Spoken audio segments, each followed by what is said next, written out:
సూరహ్ అల్-ముజాదిలా ఆయత్ 1 తఫ్సీర్. వాస్తవానికి తన భర్తను గురించి నీతో వాదిస్తున్న మరియు అల్లాహ్తో మొరపెట్టుకుంటున్న ఆ స్త్రీ మాటలు అల్లాహ్ విన్నాడు. అల్లాహ్ మీ ఇద్దరి సంభాషణ వింటున్నాడు. నిశ్చయంగా అల్లాహ్ సర్వం వినేవాడు, సమస్తం చూసేవాడు. ఆయత్ యొక్క వివరణ.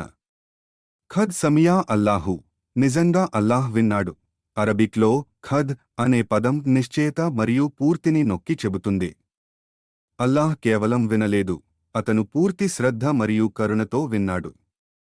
వాదించే వివాదం చేసే స్త్రీ తుజాదిలుకా అనే పదం ఆమె తన వాదనను హేతుబద్ధంగా మరియు ఉద్రేకంతో ప్రదర్శిస్తున్నట్లు చూపిస్తుంది.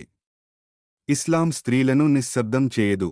అది వారికి ప్రవక్త ముహమ్మద్ సల్లల్లాహు అలైహి వసల్లం తో కూడా తమ కేసును వాదించే హక్కును ఇస్తుంది. మరియు అల్లాహ్కు ఫిర్యాదు చేస్తుంది. ఆమె కేవలం ప్రవక్తకు ఫిర్యాదు చేయలేదు, ఆమె తన విషయాన్ని నేరుగా అల్లాహ్ వద్దే ప్రస్తావించింది.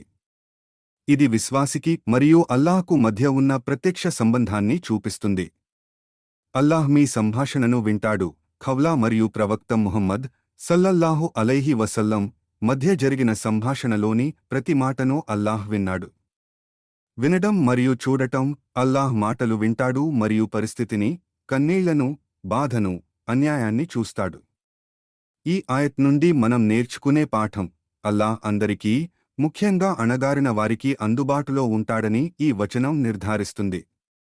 మీరు గాయపడినప్పుడు, అన్యాయం చేయబడినప్పుడు లేదా బాధలో ఉన్నప్పుడు అల్లాహ్ మీ మాట నేరుగా వింటాడు.